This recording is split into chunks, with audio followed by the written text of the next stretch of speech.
The horizon did not just vanish. It was swallowed by a roaring, suffocating wall of bruised purple and black. Outside, the desert had turned into a flesh-tearing hurricane of jagged silica and choking dust. Visibility was reduced to absolute zero. 100 paces away, the heavy mud brick walls of the village were cracking under the sheer, brutal pressure of the wind. Yet, deep within the shallow mouth of a jagged stone cavern, an old man sat in absolute unsettling silence. He was not cowering behind thick stone. He was not bracing a heavy wooden door. Instead, he was separated from the apocalyptic fury of the storm by nothing more than a flimsy, trembling screen of woven grass. To anyone else, it looked like suicide. The shrieking wind clawed at the fragile lattice of dry Egyptian sand reeds. It hissed, it whipped, it threatened to tear the brittle stalks into a million jagged splinters.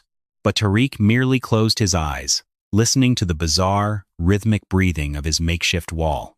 He reached out, his calloused, sun-baked fingers brushing against the coarse, yellowed stalks of the cattails. They were vibrating, humming with the trapped, violent energy of the storm. The wind was not destroying them. It was feeding them. 3 weeks earlier, the sky had been a pale, punishing blue. The seasonal winds were shifting, carrying the metallic scent of static and deeply buried copper. It was the unmistakable omen of the great Khamsin. A legendary storm, whispered about in the shaded tents of the elders. A storm that only came once in 3 generations. It was said to be strong enough to strip the flesh from livestock and bury entire caravans beneath shifting, suffocating dunes. In the valley below Tariq's rocky outcropping, the local villagers had panicked. They worked under the blistering midday sun, hauling massive, back-breaking slabs of river clay. They built their mud brick walls thicker, taller. They packed the joints with heavy, wet earth, desperate to create an impenetrable, solid fortress against the coming disaster. And while they broke their backs lifting the heavy earth, they watched Tariq with a mixture of pity and outright mockery. They called him mad, a sun-addled fool who had spent too many years walking the empty dunes alone. Because while they built stone fortresses, Tariq spent his days wading through the distant, receding marshlands. He was cutting thousands of frail, hollow sand reeds and brittle cattails. He carried them back in towering, rustling bundles, his shoulders bleeding under the coarse twine. He did not mix a single ounce of mud. He did not stack a single stone. He just began to weave. He crafted a thin, pathetic-looking basket of dead grass, stretching it directly across the gaping, unprotected maw of his stone cave. The villagers laughed, betting on how many seconds it would take for the wind to shred his flimsy screen. But they did not understand the ancient, aerodynamic secrets of the desert. They did not know what the reeds were about to do. The air was not merely hot. It was a physical weight pressing down against the back of his neck. The sun hung in the sky like a hammered disk of white-hot iron, bleaching the landscape into a blinding expanse of pale yellow and bone white. 20 days before the Khamsin was destined to strike, Tariq made his first descent into the dying marshlands. The salt-crusted earth crunched beneath his cracked leather sandals, echoing like breaking glass in the dead silence of the afternoon. The water had long since retreated, leaving behind a sprawling, suffocating maze of tall, withered vegetation. This was the graveyard of the river. Here, the Egyptian sand reeds grew thick and defiant. They towered 3 feet above his head, their hollow stalks baking in the relentless heat. Tariq drew his sickle. The curved iron blade was rusted, heavily pitted from years of use, but the inner edge was honed to a razor finish. He grasped the first fistful of reeds. They were incredibly stiff, armored with a papery, silicate-rich skin that felt like coarse grinding stone against his bare palm. With a sharp, sudden exhale, he pulled the blade toward him. The harsh, tearing sound of severing fibers shattered the quiet. Over and over, he swung the blade. The rhythm became hypnotic. Grasp, pull, tear. Grasp, pull, tear. The work was agonizing. The margins of the long reed leaves were lined with microscopic, serrated teeth. Within the first hour, his forearms were crisscrossed with dozens of shallow, stinging cuts. Beads of sweat mixed with the fine, powdery dust kicking up from the dry mud, settling into his open wounds and burning like liquid fire. Yet, Tariq did not pause. He could smell the distant, metallic tang of the coming storm on the sluggish breeze.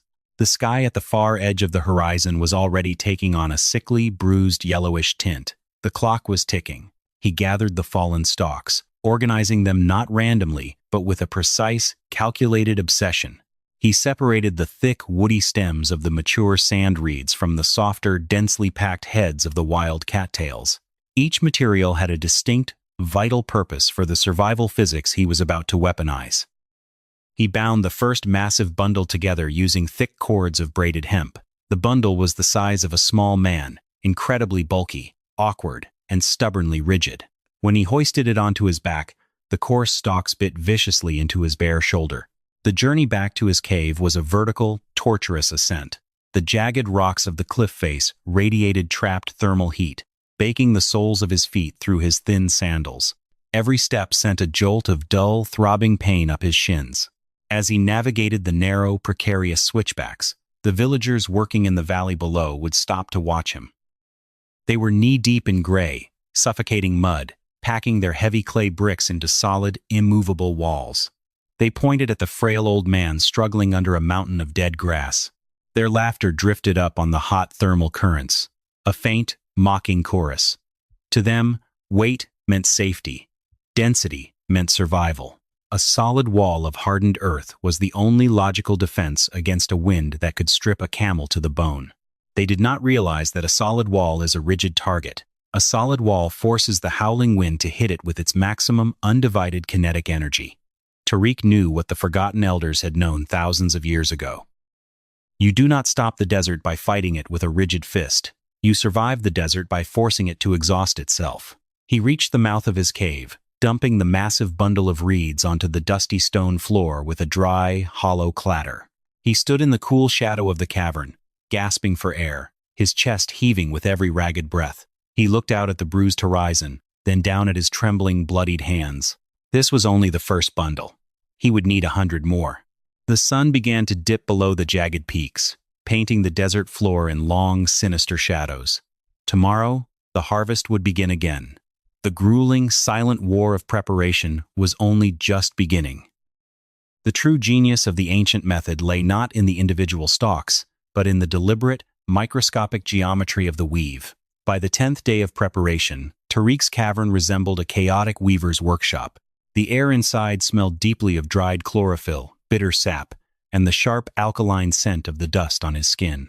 He sat cross-legged on the cold stone floor, his fingers working with a fluid, calculated rhythm that had been passed down through generations of desert nomads. He was creating a multi-layered kinetic diffuser. The first layer was composed of the thickest, stiffest sand reeds he had harvested from the deep marsh channels. He laid them horizontally, across a massive wooden framework he had wedged tightly between the floor and the ceiling of the cave mouth. He lashed the reeds together using tight, overlapping knots of wet leather cord. As the leather dried under the hot desert sun, it shrank, biting down on the stalks until they were bound in an unyielding, rigid grid. But this was only the foundation. A single layer of reeds would be hollowed out and shattered by the wind within minutes. Tariq began the second phase of the weave, the perpendicular integration. He took the thinner, highly flexible cattails and began threading them vertically through the horizontal reed grid. He did not weave them tightly like a waterproof basket.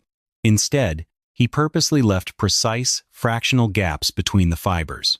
To the untrained eye of a villager, it looked like a flawed, lazy construction. There were millions of tiny, pinprick holes throughout the entire structure. If you stood inside the dark cave and looked out, the sunlight pierced through the lattice in a dazzling, shimmering constellation of golden rays. It looked impossibly fragile. A child could have kicked through it with ease. But these deliberate gaps were the core of the primitive physics Tariq was counting on to save his life. He was not building a wall. He was building a labyrinth for the wind. The multi-layered, porous structure was designed to act as an aerodynamic pressure dampener. When a high-velocity wind vector strikes a flat, solid surface, the kinetic energy is converted instantly into pure, destructive force against the structure. However, when that same high-velocity wind strikes Tariq's multi-layered reed lattice, the airstream is violently shattered into millions of tiny, chaotic micro-eddies.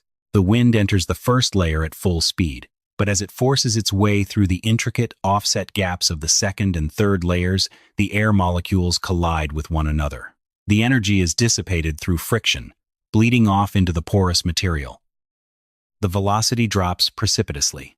The devastating pressure wave that would normally shatter a window or buckle a mud wall is tamed, entering the living area as a harmless, low-energy draft. As Tariq worked, his thumbs grew bruised and split from forcing the stubborn, dry stalks into position.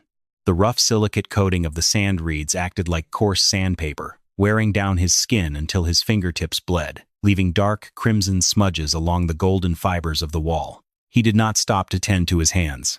He merely wiped the blood onto his woolen tunic and reached for another stalk. The environment was shifting rapidly now. The midday heat no longer felt dry and crisp. It was becoming heavy, stagnant, and sickeningly humid. The birds that usually nested in the high cliffs had entirely vanished, leaving the sky eerily empty. In the valley below, the village was quiet. The construction of the heavy mud fortresses was complete. The villagers sat behind their thick, dark walls, watching the sky with anxious eyes. Occasionally, one would look up at Tariq's cave, shaking his head at the old man who was still obsessively weaving his wall of grass. They believed their density would save them. They believed the earth would hold. Tariq looked down at them, a heavy sadness in his chest. The desert was about to teach them a brutal, unforgettable lesson about the true nature of power. By the 15th day, the natural world had fallen completely silent. The insects that usually chirped in the rocky crevices had crawled deep into the earth, burying themselves beneath feet of insulating gravel. The air had turned a strange, unnatural color. A deep, bruised amber that cast a sickening, sickly hue over the jagged limestone cliffs. Tariq stood before his completed creation. The reed screen was now over 3 feet thick. It was a dense, heavy, yet porous monolith of woven vegetation that spanned the entire 12-foot width of the cavern's mouth. It did not look like a structure built by human hands. It looked like a massive, organic bird's nest, tightly wedged into the living stone. Tariq reached out, pressing his swollen, bandaged palms against the center of the weave. He pushed with all his weight. The wall flexed slightly, absorbing the pressure, before springing back into its exact geometric shape, with a deep, hollow creak. It possessed no rigidity, but its structural elasticity was immense. Now came the final, most critical phase of the ancient method, the sand-trapping matrix. A porous wall of dry reeds could diffuse the wind, but it would eventually be torn apart by the abrasive power of the sand particles carried within the storm. To counter this, Tariq had spent the last 3 days gathering hundreds of pounds of fine, powdery desert silt from the dry riverbeds. He mixed the silt with a very small amount of brackish water, creating a thin, runny mud slurry. Using a large, flat wooden paddle, he began to meticulously smear the outer face of the reed lattice with the mixture. He did not coat it thickly like the villagers coated their mud bricks. Instead, he worked the wet earth deep into the outer 2 inches of the weave, leaving the deeper layers completely clean and hollow. This created a brilliant, dual-density system.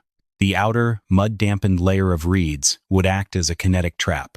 When the high-velocity sand particles of the Khamsin struck the outer face, they would not bounce off or erode the fibers. Instead, the sharp grains of sand would become deeply embedded in the damp, fibrous mud matrix. The storm itself would provide the raw building blocks. As the hurricane-force winds slammed more and more sand against the wall, the particles would pack tighter and tighter into the gaps of the weave. The storm would literally bake a secondary, microscopic armor of compressed silica directly into the grass screen.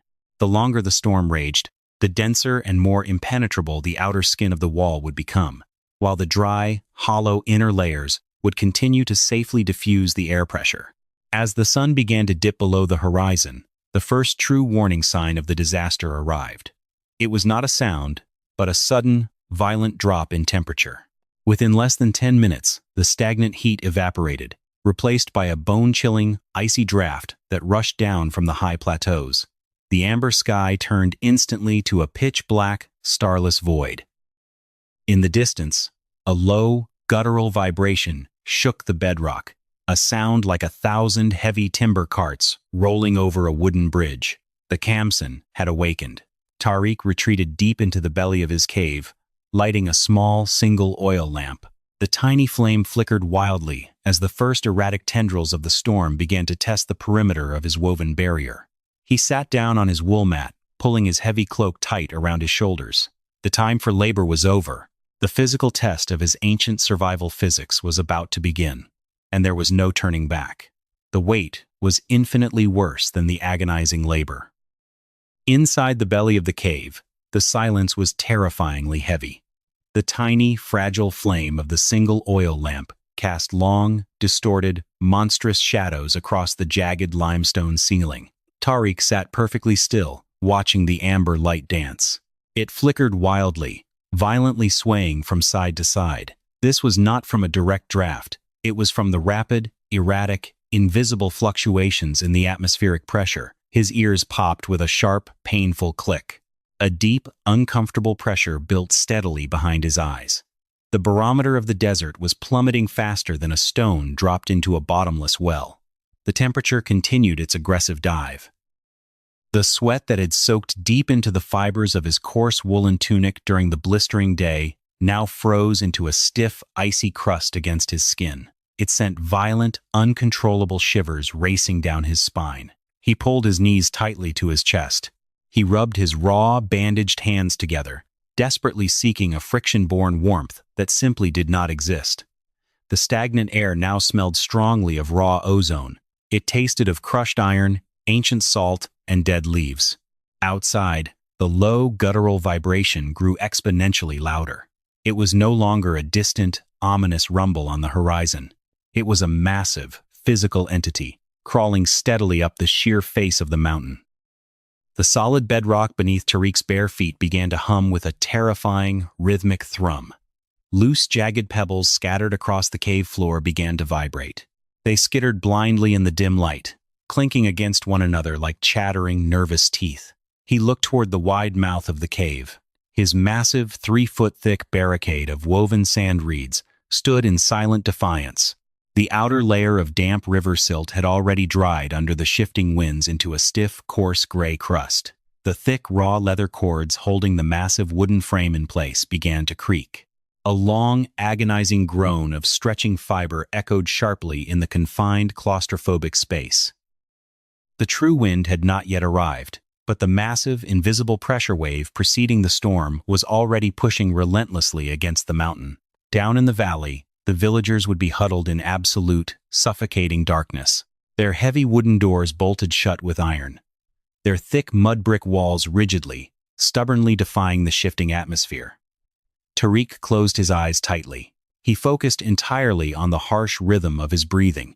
Inhale the biting, metallic air. Exhale a thick, swirling cloud of white mist that vanished into the gloom. Time seemed to stretch, warping into a slow, agonizing, terrifying crawl. Every single minute felt like a grueling hour. Every sharp creak of the cooling mountain felt like the earth itself was slowly tearing apart at the seams. The psychological weight of the total isolation was absolutely crushing. If he had miscalculated the density of the intricate weave, he would freeze to death or be battered into a bloody pulp by flying rock.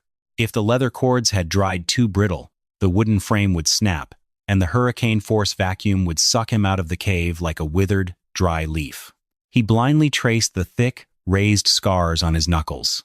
He remembered the quiet teachings of his grandfather, whispered in the cold desert nights. The desert does not yield to brute force. The desert only yields to fluid patience. He trusted the wild reeds. He trusted the ancient, geometric perfection of the porous weave. The damp earth, the hollow, flexible stalks, the precisely offset gaps. It was a masterpiece of primitive survival engineering, waiting blindly in the dark to face its ultimate, violent test. Then, the world exploded. It did not start with a building gust of wind. It started with a catastrophic, concussive shockwave. A deafening, apocalyptic roar swallowed the entire mountain whole. The sound was completely unimaginable, like 100 heavy iron freight trains colliding in a pitch-black tunnel. The mighty Khamsin struck the cliff face with the sheer, crushing force of a falling ocean. The absolute unbridled fury of the wind hit the outer crust of the reed wall dead center. The entire stone cave shook violently, dropping dust from the ceiling. A thick, choking cloud of powdery, blinding silt blasted instantly through the porous lattice, filling the enclosed cavern with a dense, suffocating fog.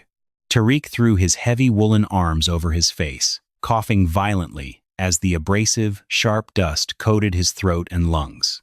The tiny oil lamp sputtered, flared once, and died instantly, plunging him into absolute terrifying blackness. The woven wall screamed in the dark. The dry stalks shrieked and groaned under the immense, crushing, relentless weight of the atmospheric pressure. The ancient wood frame bowed inward, groaning painfully like the splintering hull of a sinking wooden ship. The storm had finally arrived, and it was violently demanding entry. In the absolute, suffocating darkness, the noise became a physical weight. It was no longer just a sound. It was a crushing, heavy pressure pressing directly against Tariq's chest, threatening to stop his heart. He fell to his knees on the freezing stone floor, covering his ears with his torn, bloody hands. The roar was deafening. A high-pitched, metallic shriek that sounded like a colossal iron blade grinding against the mountain. Outside, the Khamsin was tearing the landscape apart. Boulders the size of sheep were being rolled across the valley floor, smashing into jagged splinters. The violent wind clawed frantically at the mouth of the cavern, searching blindly for a weakness. Tariq reached out into the void, his trembling fingers making contact with the inner layer of the reed wall. It was vibrating so violently that it numbed his hands instantly. The massive wooden frame holding the lattice in place groaned heavily in the pitch black.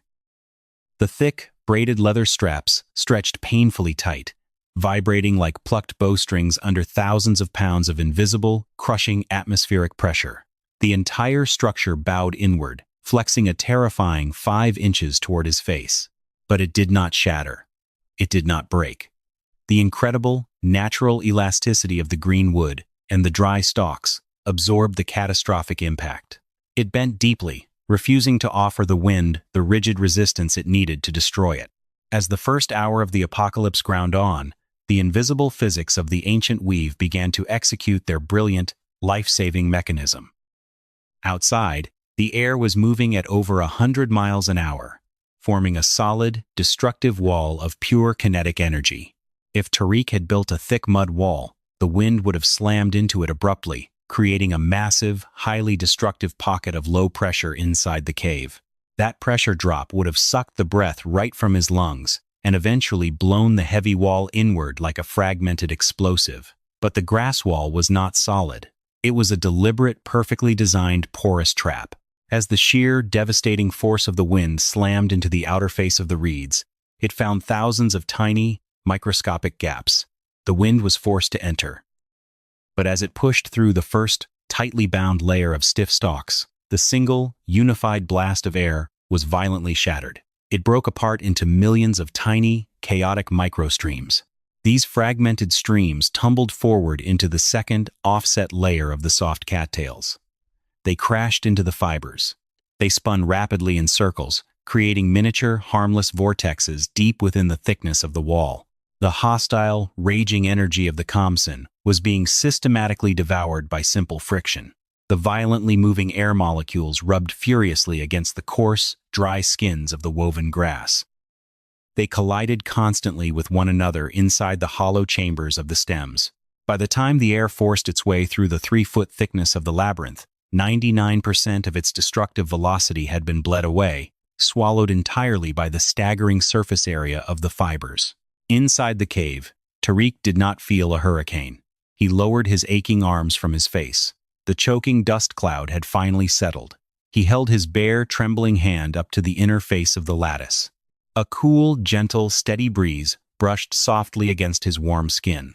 It was barely strong enough to extinguish a candle. The ancient, multi-layered diffuser had completely tamed the apocalyptic pressure wave.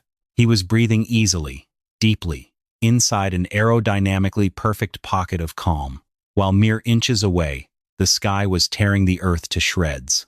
But the screaming wind was only half of the storm's deadly arsenal. The true horror of the Khamsin was the sand.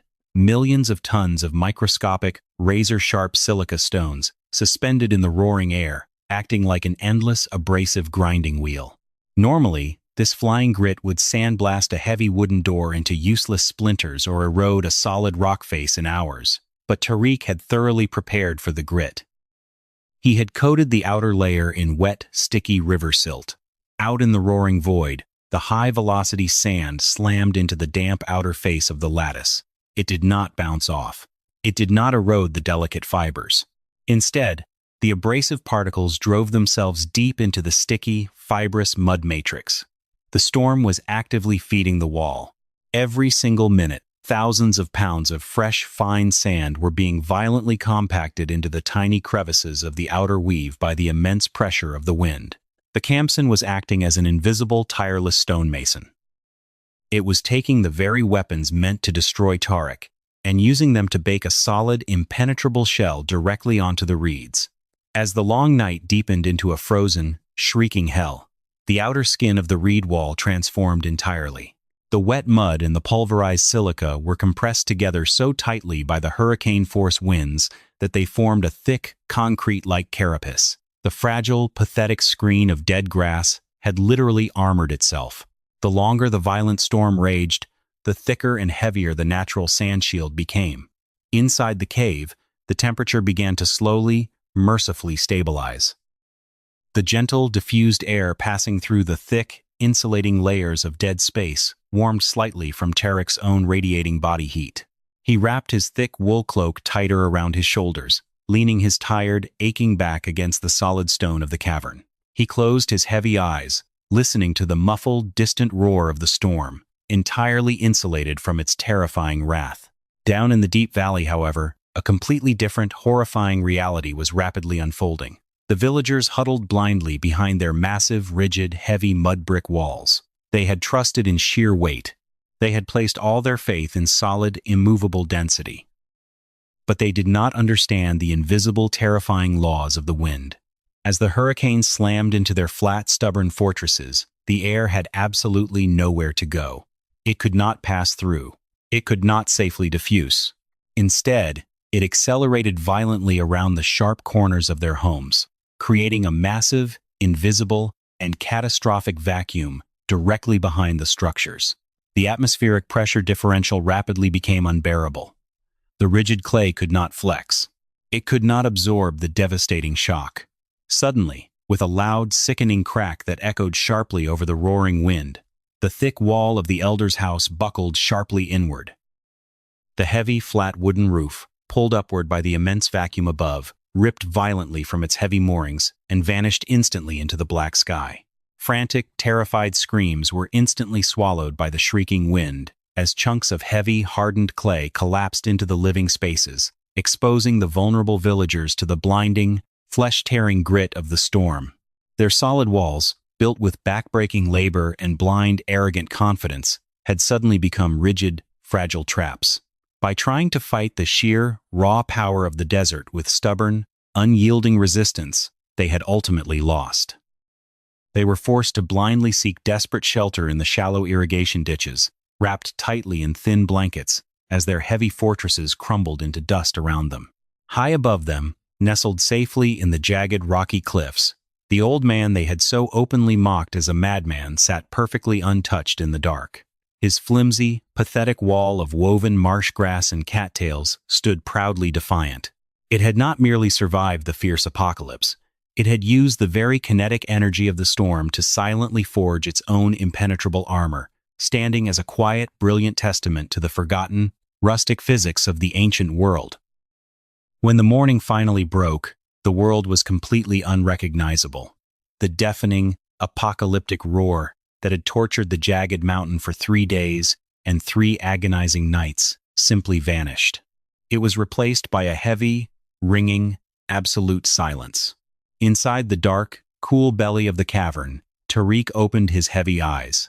The air was perfectly still. It smelled faintly of cold dust and dried sage. He rose stiffly from his woven woolen mat, his joints aching with a deep, bone-weary exhaustion, and walked slowly toward the mouth of the cave. The flimsy, trembling screen of woven Egyptian sand reeds was gone. In its place stood a thick, solid, impenetrable wall of baked earth and compressed silica. The mighty Khamsin had literally hammered its own destructive grit deep into the damp, porous fibers, fusing the dead marsh grass into a natural, hardened concrete. Tariq pressed his scarred, calloused palm against the cold, gray surface. It was smooth, dense, and unyielding.